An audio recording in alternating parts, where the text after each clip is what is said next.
Ang nakaraan, nais ng ating bida na lumakas rin ang nasa sakupan ng kanyang ama, kaya nagdala ito ng improved version ng mana cultivation ng kanilang angkan. Sa umpisa ay kabaliwan ito sa pananaw ng kanyang ama at tito, ngunit nang mabasa nila ito ay nakita nila ang sagot sa kanilang problema kung bakit di na umuusad pa ang kanilang lakas, kaya susubukan nila ang binigay ni Ghislaine. Pagpapatuloy. Ang mga taong nabubulagan ng matinding pagnanasa ay madalas na hindi na pinapansin ang tumpak na kutob ng kalooban at nabibigong gumawa ng malinaw at makatwirang pagdedesisyon. Ito mismo ang nangyayari kina Walter at Randolph ngayon. Sa harap ng isang bagong pagtuklas na maaaring mag-angat sa kanila sa mas mataas na antas, nawalan ng silbi ang kanilang karanasan at maging ang kanilang likas na instinct. Sabik na sabik, agad na ipinatawag ng dalawa ang mga kabalyero. Kamakailan, nakagawa ng isang maliit na tagumpay si Ghislaine at napabuti niya ang mana cultivation technique ng ating pamilya. Mas epektibo raw ito kaysa sa nakasanayang paraan, kaya sabay-sabay tayong magsanay gamit ito. Sa sinabing yun ni Walter, nagbulungan ang mga kabalyero, at mababakas sa kanilang mga mukha ang pag-aalala. Hindi nalingid sa kaalaman ng lahat ang kapangyarihan ng batang Ginoo. Ngunit ang pagiging kakatwa niya, at ang kanyang labis na pagiging hindi sumusunod sa nakagawian, ay nagdulot ng pag-aalinlangan sa kanila. Ang mana cultivation ay isang sensitibong larangan kung saan ang kahit pinakamaliit na paggambala sa daloy ay maaaring humantong sa malubhang pinsala o sakuna. Kaya naman, nang marinig na ang ganoong sensitibong pamamaraan ay, pinabuti, ng isang batang Ginoong kilala sa pagiging walang pakundangan, natural na nabalutan ng takot ang mga kabalyero. Naramdaman ni Randolph ang pag-aalangan ng mga ito, kaya't buong lakas loob siyang humakbang pasulong at nagsalita. Huwag kayong mag-alala, parehong sinuri naming magkapatid ang bagay na ito. Magpapatuloy tayo sa pagsasanay ng ligtas, kaya wala kayong dapat ikatakot. Doon lang bahagyang gamaan ang ekspresyon ng mga kabalyero. Kung sinuri ito ng kanilang pinuno at ng Knight Commander, tiyak na mapagkakatiwalaan ito. Ganoon kalakas ang kapangyarihan ng kredibilidad ng dalawang pinakamataas sa kanila. Gayunpaman, isang kabalyero ang nanatiling hindi kumbinsido sa kabila ng katiyakan ng kanilang pinuno at ng Knight Commander. Siya si Scoven, ang kapitan ng bantay ng Forest of Beasts. Ano, pinabuti ng batang Ginoo, kung siya, posible nga. Pero subukan talaga nila, nabaliw na ba silang lahat? Wala na ba silang natutunan? Sabi nito sa sarili. Dumating si Scoven sa Northern Fortress sa utos ni Baron Homern upang maghatid ng mga supply militar at ibalita ang kamakailang tagumpay ni Ghislaine sa pagsira sa isang buong kagubatan. Matagal na siyang nasa kuta, ngunit iginiit ni Randolph na manatili siya at tumulong sa pagbabantay habang nandoon siya, kaya naipit si Scoven sa lugar. Dahil sa matinding kakulangan sa mga kabalyero sa lupain, ang mga ganoong biglaang utos, anuman ang posisyon, ay madalas na ipinapataw. Noong una, tinanggap niya ito ng walang reklamo. Ngunit hindi niya inasahang muli siyang makakasalamuhan ng tuso at mapanlinlang na gawin ni Ghislaine. Sige na, dahil binago ng batang Ginoo, siguro nga mas mahusay ito kaysa dati. Pero sigurado akong may kaakibat itong masamang epekto. Sa lahat ng mga kabalyero ng Ferdium, si Scoven ang pinakamadalas na nakipag-ugnayan kay Ghislaine. Sa paulit-ulit na pagkaranas ng nakakapagod na mga epekto ng kanilang mga pagtatagpo, kumbinsido siyang hindi magiging ordinaryo ang mana cultivation technique na nilikha ni Ghislaine. Hindi pa huli ang lahat para matuto pagkatapos na makabisado ito ng lahat at maayos ang anumang posibleng problema. Hindi muna ako sasama sa isang ito. Nang makapagdesisyon, buong lakas loob na itinaas ni Scoven ang kanyang kamay at nagsalita. Pinuno, sa tingin ko ay dapat na akong bumalik. Lubhang kulang sa mga kabalyero ang lupain. Bukod pa roon, hindi ba dapat ay mas maigi natin itong mapatunayan ng mas lubusan muna? Ang tugon ay hindi nanggaling kay Walter kundi kay Randolph. Hoy, palagi ka na lang nagpapakasawa sa ilalim ng pagkukunwari na nagpapatrolya sa Forest of Beasts. Saan ka pupunta? Dapat matutunan mo ito at saka mo ituro sa mga kabalyerong naiwan sa lupain. Isa pa, nasubukan ko na ito, kaya ano pa ang kailangang patunayan? Gawin mo lang ang sinasabi ko, bata ka. Agad na nanghina ang balikat ni Scoven, at nalungkot ang kanyang mukha. Kahit hindi nakakagawa si Randolph ng mga sakuna na kasing tindi ni Ghislaine, ang kanyang masamang ugali at pagtangging makipagkompromiso ay kasing kilala rin ng lahat.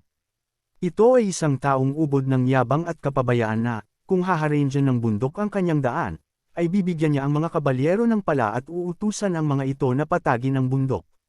Sa isang katulad niya na nagsasabi ng mga salitang iyon, walang takas talaga si Scoven. Si Scoven, na parang luluhan na, ay walang gana na sumama sa iba pang mga kabalyero sa pag-aaral ng mana cultivation technique ni Ghislaine. Bawat kabalyero ay dating nagsanay sa iba't ibang pamamaraan ng mana cultivation. Ang ilan ay natutunan ang teknik ng pamilya Ferdium, habang ang iba naman ay namana ang mga pamamaraan na ipinasa sa kanilang sariling mga pamilya o mula sa kanilang mga mentor.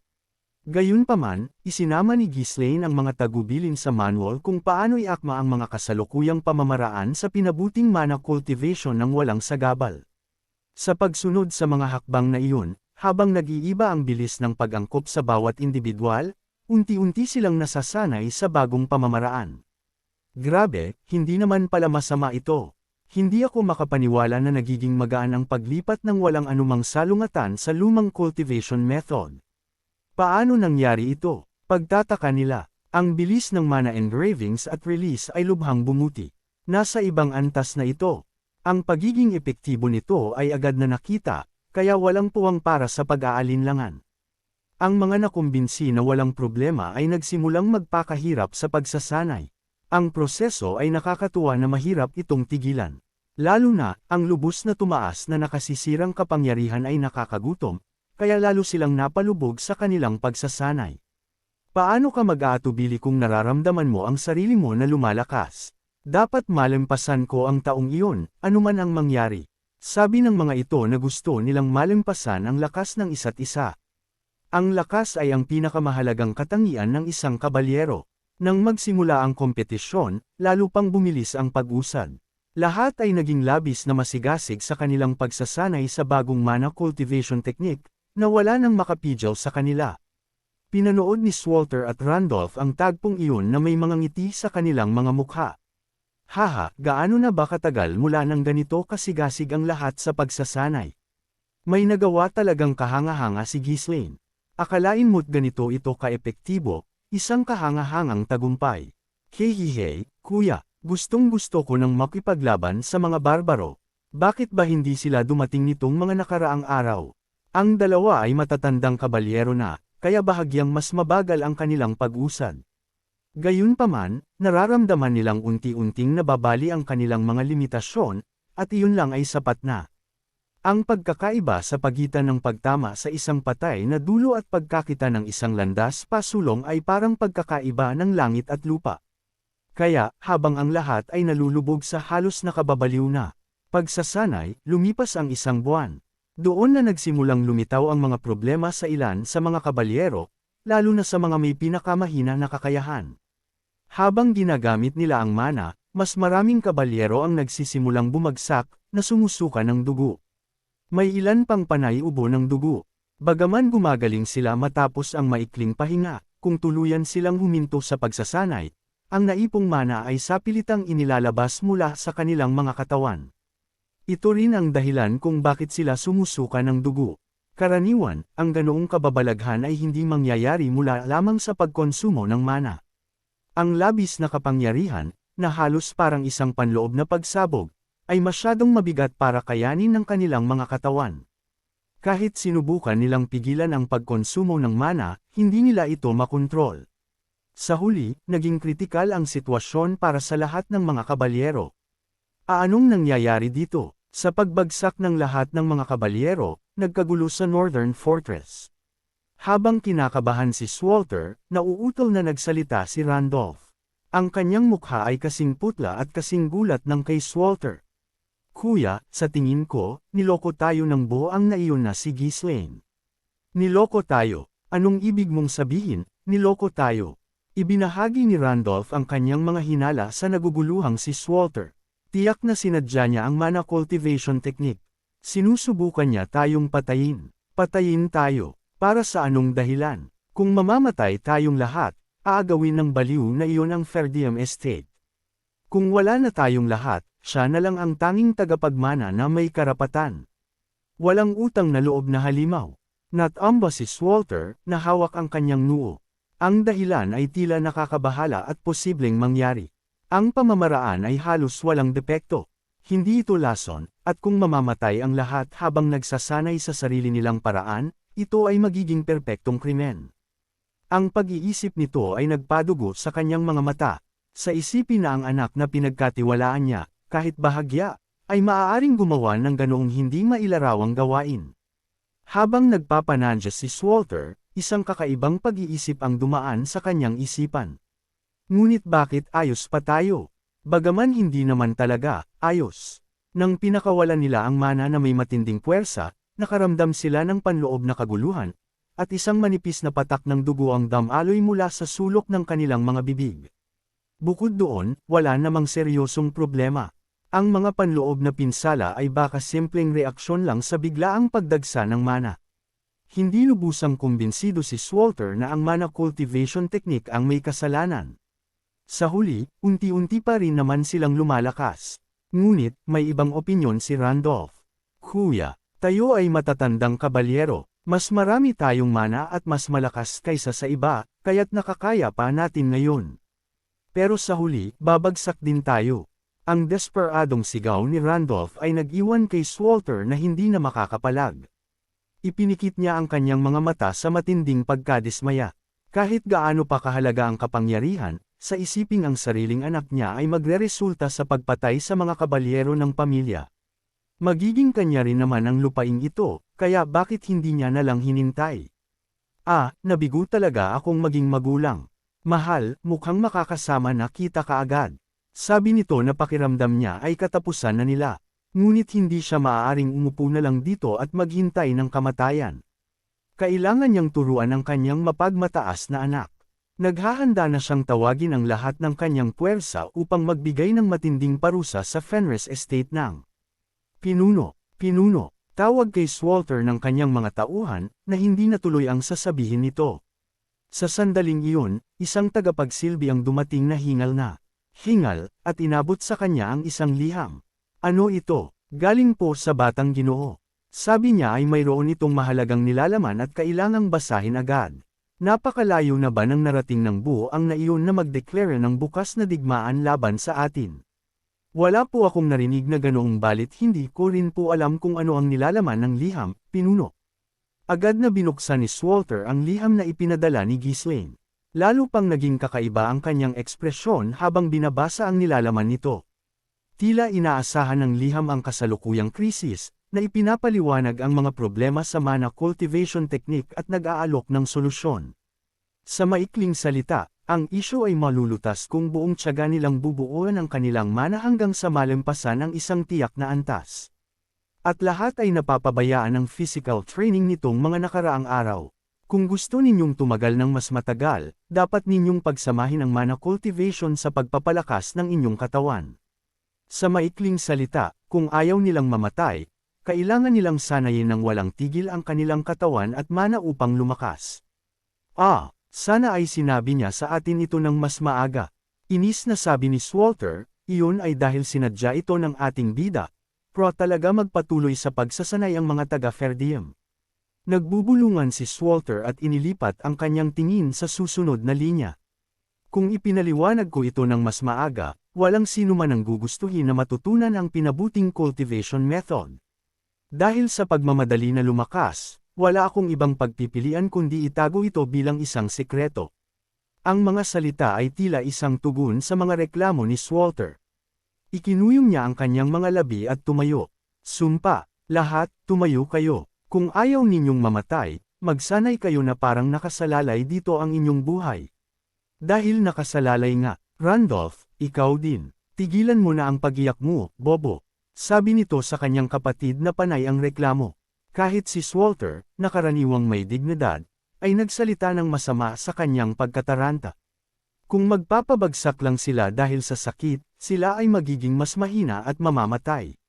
Sa kanyang buong buhay, hindi pa siya nakatagpo ng ganoong kakaibang mana cultivation method.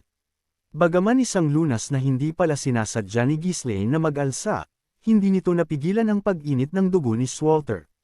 Ngayon, kailangan ng mga kabalyero ng Northern Fortress na itulak ang kanilang sarili hanggang sa kanilang limitasyon, na nagsasanay hanggang sa kamatayan habang pinipigilan ang mga barbaro gamit ang kanilang pagod na mga katawan. Nahulog sila sa isang matinding training environment na hindi pa nakita sa mundong ito. Si Scoven, na nakahiga sa sahig na sumusuka ng dugo at umiiyak, ay naisip sa kanyang sarili. Ito ay impyerno. Para sa ilang kadahilanan, ayoko talagang gawin ito. Sinabi ko na sa inyo na huwag tayong makialam. Ang pagsisisi, tulad ng dati, ay laging nasa huli. Habang nagkakaroon ng kaguluhan sa Northern Fortress, abala naman ang Fenris Estate sa kasabikan sa resulta ng isang tiyak na pastahan. Ang mga tagapagsilbi ng lupain ay nagsimulang magtipon isa-isa sa demonstration grounds. Kinakabahang kinagat ni Claude, ang Chief Overseer, ang kanyang mga kuko, na hindi maitago ang kanyang pag-aalala. Lumingon siya kay Wendy, na nakatayo sa tabi niya, at nagtanong, imposible, hindi ba? Karaniwan, gaano katagal matutunan ang mana? Maliban na lang kung henyo ka, tumatagal ng hindi bababa sa ilang taon. Tama, at wala sa mga mersenaryo o sa mga bagong recruit ang henyo. Kaya, lohikal, imposibleng mangyari ito, hindi ba? Lohikal, oo, pero lahat ng nagawa ng pinuno sa ngayon ay ganap na hindi lohikal. Iyon mismo ang dahilan kung bakit kinabahan si Claude.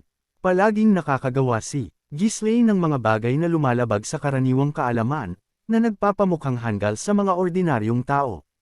Ipinikit ni Claude ang kanyang mga mata at umiling. Hindi, pero sa pagkakataong ito, imposible talaga. Mula sa kanyang nakita sa mga kabalyero, silang lahat ay tila mga naglalakad na bangkay. Ang kanilang mga katawan ay malinaw na nasira mula sa sobrang pagsasanay. Sa huli, nagtipon ang lahat ng mga tagapagsilbi, at sa wakas, dumating si Ghislaine sa demonstration grounds. May kalmadong kilos, sinuri ni Ghislaine ang karamihan bago itinaas ang kanyang kamay at nagpahayag, tulad ng ipinangako, kukumpirmahin natin kung magagamit ng mga kabalyero ang mana. Mula sa sandaling ito, hindi na ako tatanggap ng mga pagtutol sa kanilang paggamit. Papasukin ang mga kabalyero. Sa utos ni Ghislaine, ang mga kabalyero na walang tigil na nagsasanay ay nagsimulang pumasok sa grounds isa-isa. Nagulat ang mga tagapagsilbi nang makita sila. Ano, paano nangyari ito? Tingnan mo lang ang kanilang kalagayan. Hindi sila nagtaka, sila ay nag-alala. Isang grupo ng parang mga kalansay na figure ang lumakad patungo sa grounds, ang kanilang mga payat na anyo ay halos hindi na makilala. Napansin na nila ang lumalalang kalagayan ng mga kabalyero bago pa man, ngunit ngayon ay mas malala pa. Hindi pinansin ang mga bulungan ng karamihan, nagpatuloy si Ghislaine, magpatuloy tayo. Ang Chief Overseer ang tatawag sa mga pangalan para sa pagpapatunay. Ang gawain ng pagpili ng mga kabalyero at mga armas para sa demonstrasyon ay ipinagkatiwala kay Claude. Ang kanyang pag-aalinlangan sa lahat ng bagay ay nagpaayon kay Ghislaine sa pagsasaayos na ito ng walang pag-aalinlangan.